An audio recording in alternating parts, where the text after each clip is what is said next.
been created for your pleasure, Lord, and to worship you forevermore. Every chance I get, I won't cease to bless and worship. Come on, here we go. Okay, how are you today? Good to have this time with you again. I want to start today from the Hebraic Roots translation in the book of Matthew, chapter 3, 15 through 17. And the concept today is just a few words from created for his pleasure. Created for his pleasure. So let me just read this in the book of Matthew, chapter 3, verse 17 for the sake of time.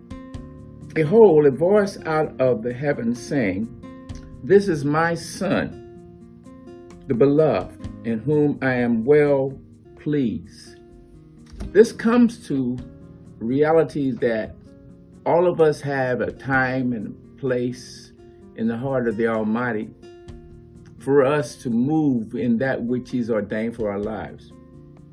This is a time when Messiah is at the age of 30. He's been born of a virgin, grows up as a man, as a young man, and now he's moving into the final phase of the purpose for his existence. And he says here, "This is my creation, and I'm pleased with it." The point I want you to get, that everything that he creates it for himself, for his pleasure. He creates it because he sees it before we see it.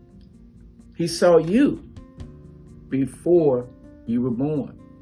He knows exactly who's connected with you. Why is Mary chosen, not another woman? Why is Joseph chosen, not another man? Because these things are realities in the spirit realm, inside of the Almighty, before we ever see Him in the physical realm. When we understand this, that we're here not because we decide to come, we're here because He saw us in eternity before we ever had our first breath.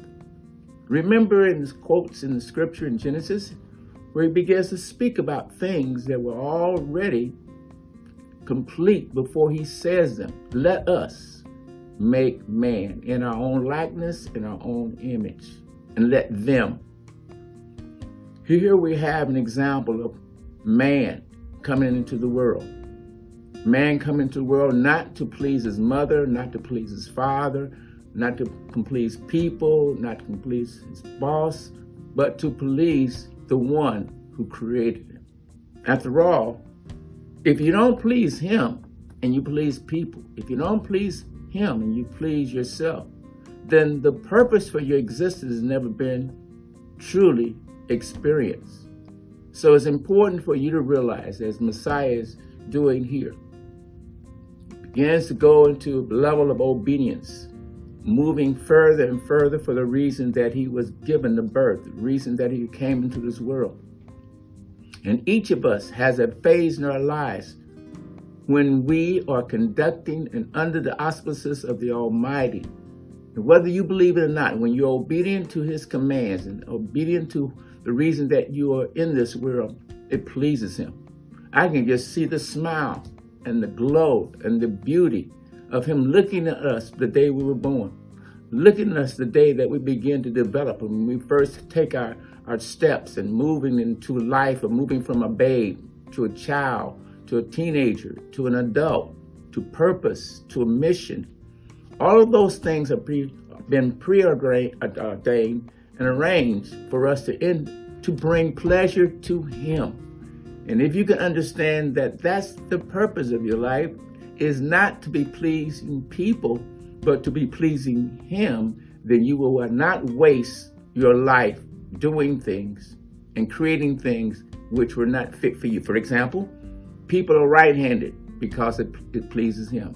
Other people are left-handed because it pleases Him. Some people are short. Some people are tall.